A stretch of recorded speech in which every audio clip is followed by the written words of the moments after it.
Hello, everyone, and welcome. Very close up there. Welcome to Vicarage Road. I'm back again. Back on one of these for the first time since Derby. Did I do Derby? I think I did Derby. They all kind of blur into one after a while. But welcome to Vicarage Road, Tuesday night under the lights action here in Hertfordshire, and Ipswich Town are needing to bounce back from whatever the hell happened at the racecourse ground on Saturday afternoon, which was bleak, wasn't it? Pretty grim. Both trips up to North Wales were. I obviously only did one, and fair play to anyone who even did one, but going to both.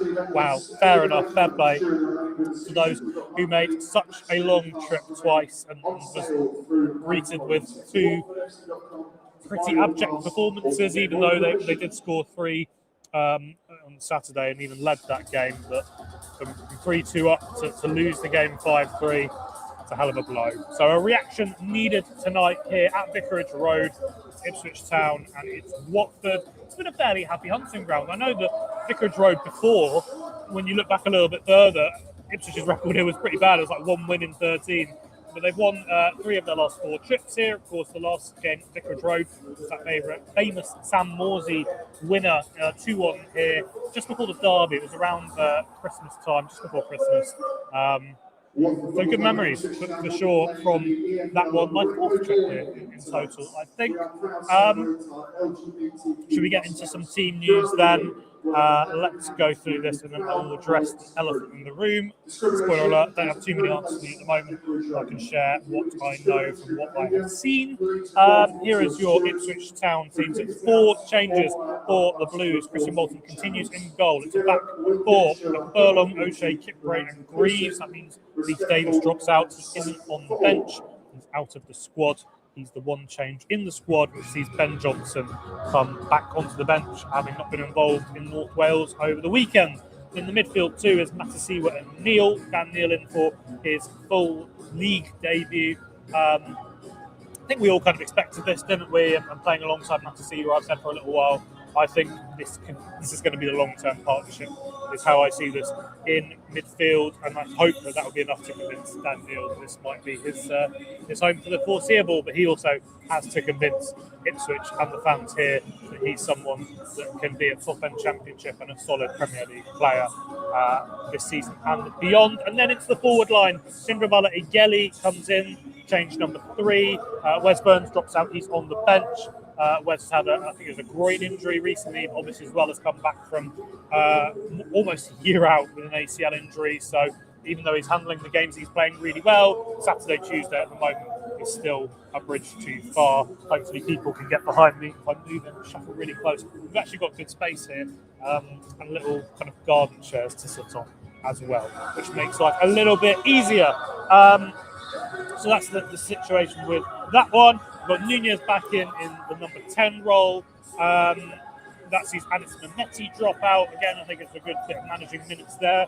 I thought they would see Jack Clark come out, but Jack Clark starts on the left. I thought he looked pretty knackered, to be honest, up at Wrexham. But Clark gets the nod to stay in the team on the left, with Jaden Philogene still absent. Nunez comes in through the middle, and that sees Anis Manetti drop to the bench. Will be a good option to have as a substitute in the second half. And then even Azon leading the line, scored over the weekend. Performances, all things considered, have been pretty good, I think. Take away the goal, and I think that his overall levels are much improved. So I think that's a really positive, promising sign for a team that's had a few striker woes. Let's address the elephant in the room. The Wallbank evening, Alex, do you know what we want to know? Davis, injury, or because he spoke out? I've seen some suggestions it's because he spoke out.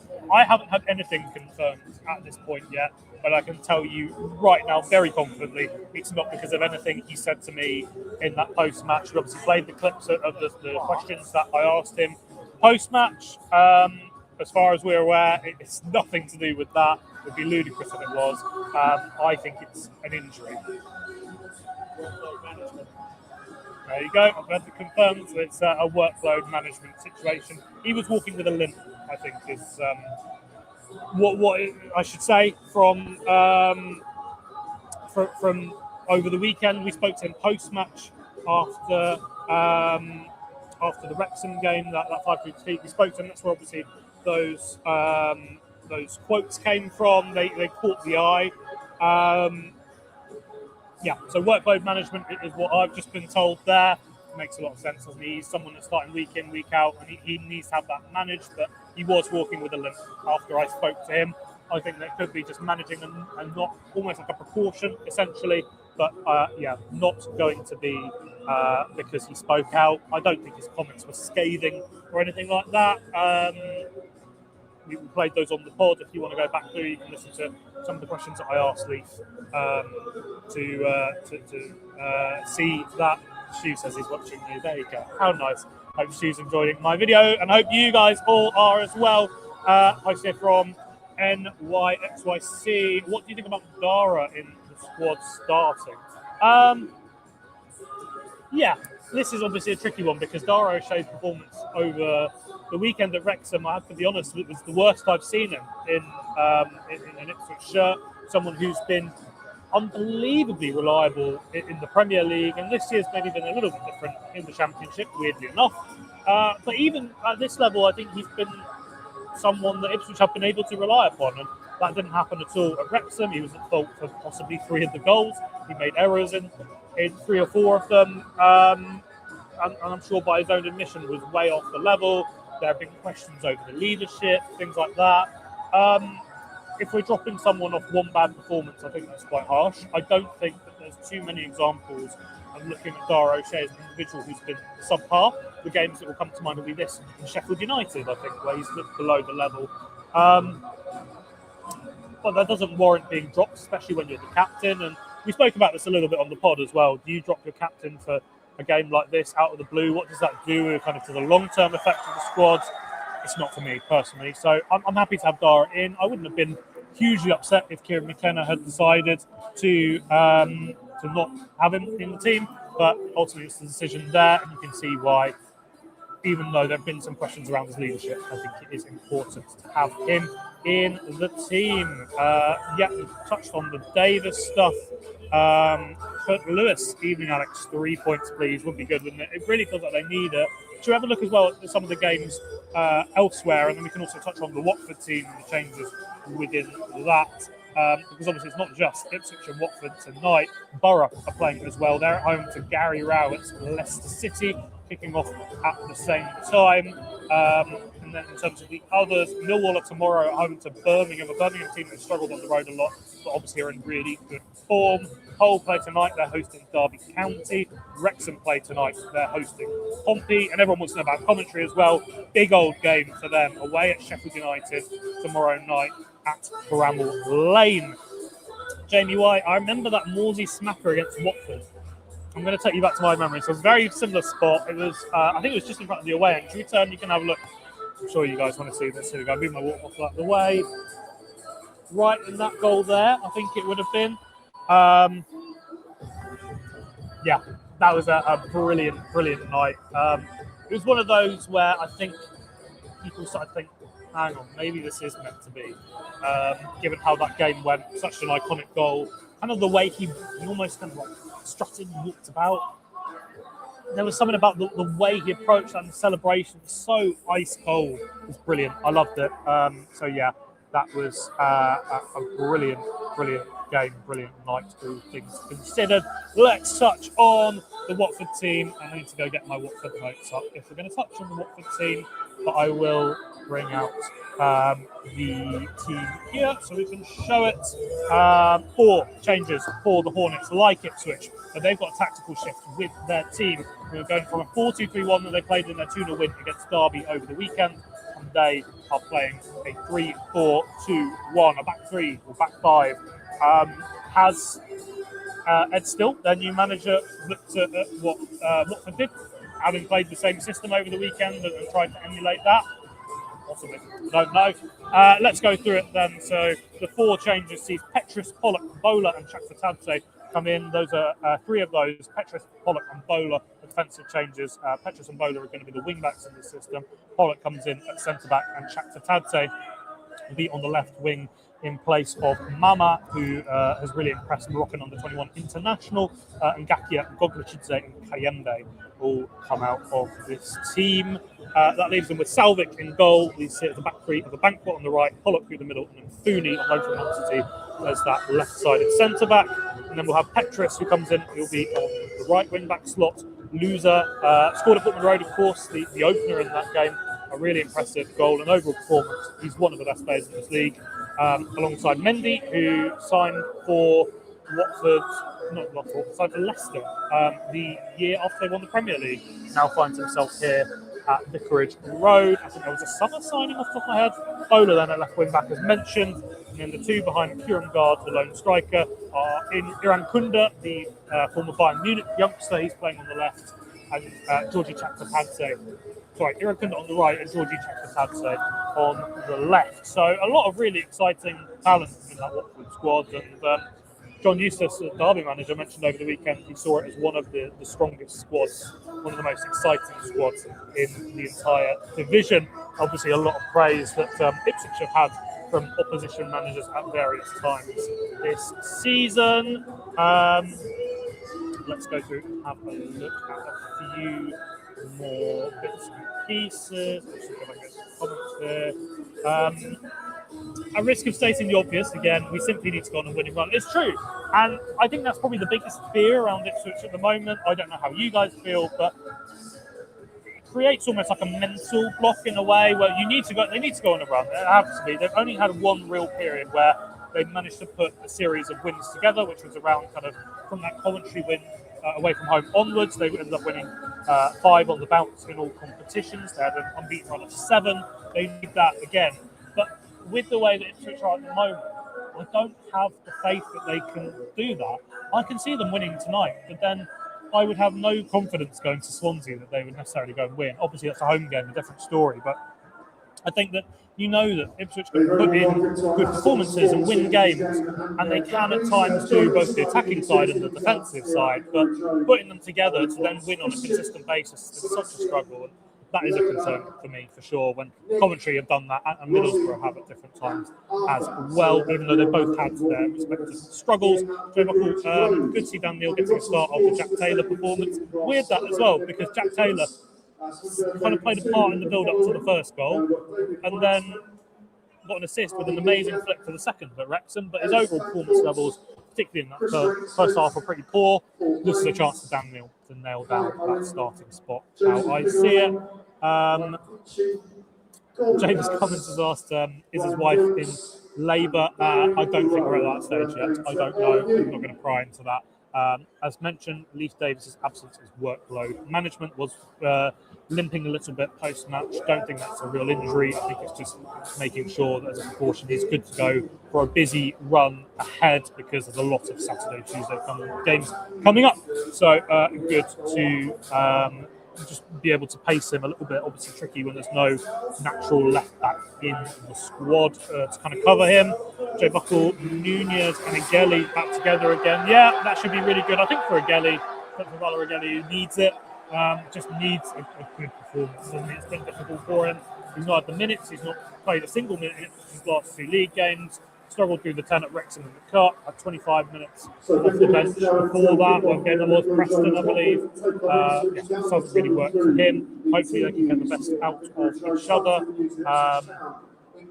There's the Stuart Watson question I was after, unless it's a fake Stuart Watson, of course. The doctor asked, Watford switching to a back 3/back 5.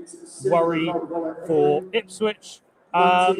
Yes, I think, definitely something, because they wouldn't have expected it. I don't think anyone predicted that Watford were going to switch to a back 3/back 5, whatever. Wrexham have just pulled this on them. Obviously, we knew that Wrexham were going to do it, but that system proved to be so problematic, didn't it, for Ipswich, that I think that teams could start then making that switch, and Town are going to have to find a way past it, because they found it really difficult to break down when a team has 3 centre-backs.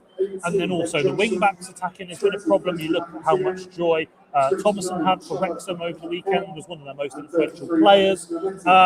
and then having that kind of front three that can interchange, and that worries me for sure. I think that Ed still has looked at what Wrexham did over the weekend and has made that change off the back of that result. Stu also says, will there ever be a boy born who can swim faster than a shark? I'm trying to think how fast a shark swims.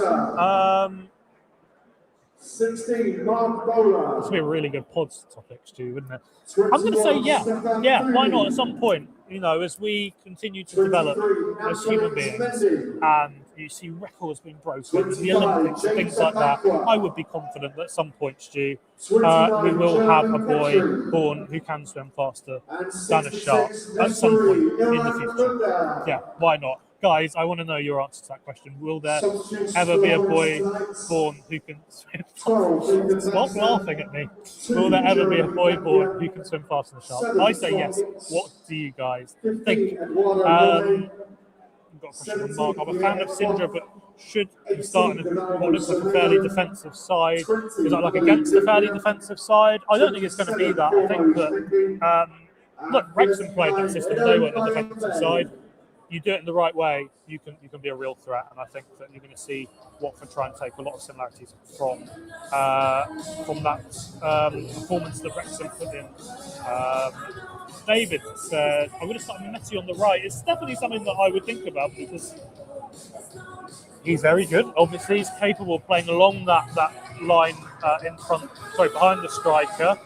Would it work to do it? I think it's just kind of a kick in the face for the natural right wingers. What does that say about your two right wingers that you've got?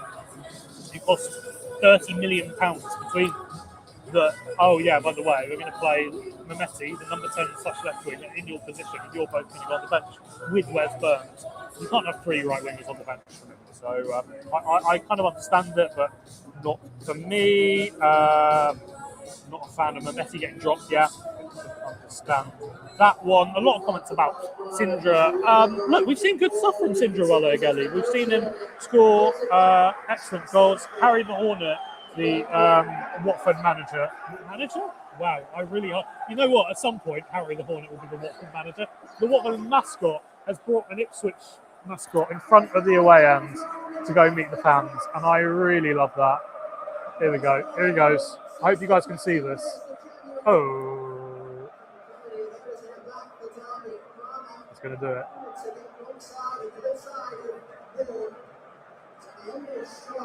Is he going to? I think he's just going to stand and clap. I love that. That is brilliant.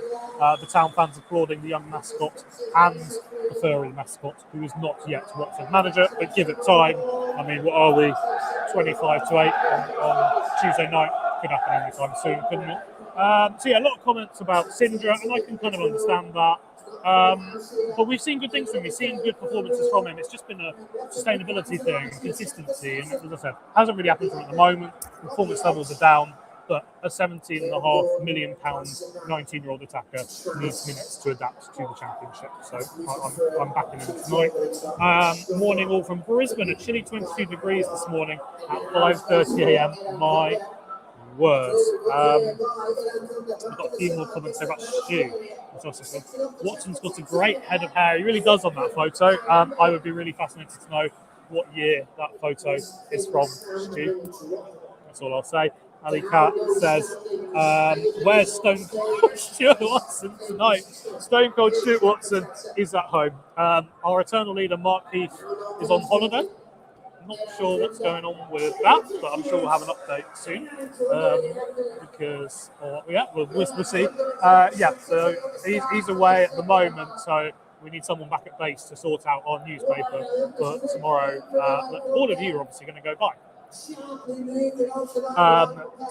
He's not here, he's at home, but he's writing our match report tonight, and you'll get your usual verdict for him first thing tomorrow morning. Thank you guys for your comments. It's really good to have so many of you joining me tonight. We're going to run through the teams because we're less than 10 minutes away from kickoff. We're going to then wrap up after that, and I'll tell you how you can follow the game and get involved in what we're doing. So the Town team, 4 changes for Town: Walton in goal, Furlong, O'Shea, Kipper, and Greaves at the back. Greaves comes in for Lee Davis, who's having his minutes managed, so isn't in the squad tonight, gets a bit of a rest. Matasiwa alongside Dan Neal. Dan Neal in for his full championship debut, I should say. He did start in the cup, playing alongside Matasiwa tonight. I think that could be a long-term partnership. Cinderella Egeli on the right, he comes in for Wes Burns. Marcelo Nunez in the middle, he comes in for Anis Mehmeti. And then we've got Jack Clark and Even Azon, who stay in the team. And then the Watford side, 4 changes for them. Salvik starts in goal. They've moved to a back 3, /back 5. A bankrupt Pollock and Mtuni make up the centre backs. Petris at right wing back. Bowler at left wing back, with Musa and Mendy the 2 midfielders. Iran Kunda's going to play off the right wing, Shaktatadze off the left, and Kjørmgaard will lead the line for Watford tonight. So there you go. Thank you guys for joining me. We've got kickoff coming up in 8 minutes. We're starting to fill up a little bit here. I'm hoping we're going to get some few people in. It's still looking a little bit there, but we've still got some time until kickoff and everyone's off buying a pint. But once you've got your pint, once you've got your tea, whatever you're doing at home, if you're here in the away end, enjoy it. But if not, if you're at home, you can follow it all with us. The live blog is free tonight because we're on Sky, so come follow along. If you are not subscribed, you can join in. But if you're not subscribed as well, go and subscribe. This is your time. We've got a really good offer on at the moment, and I can't remember what it is. Go check it out, and we will have a really good one for you to sign up to. Let's see if I can actually go and get it and remember what it is before I leave this one. But yeah, and the other thing to mention as well will be KOA Live, which is coming up on April 18th. We are hoping it's going to be after the Borough game, but obviously we need to wait and see what happens with that one. But it will be April 18th. Go and get your tickets. Come join us, £10 at the Bath in Ipswich on the evening of the 18th of April. We would really love to see you there. Guess who's got the offer? Stuart Watson. I've actually got it up on my phone. But there you go, £5 for 5 months is our offer. Go sign up, because obviously the live blog today is free, but everything that comes off that, my player rating, Stu's verdict in the morning, all the post-match reaction that we are going to be talking about after the game. We're going to have some of it that's going to be for our subscribers, all the build-up coming ahead of Swansea on Saturday, Hull on Tuesday, Leicester the following Saturday, that midweek trip to Stoke City. What have we got after that? Sheffield Wednesday, Millwall before the international break, Southampton, Birmingham on Easter Monday, everything in the run-in, the Norwich game, the Borough game, all of it. Come and sign up. Thank you for joining me. And as Michael says, enjoy the game if you can. I'm sure you can. Come follow it all with us, and we'll see you on the other side.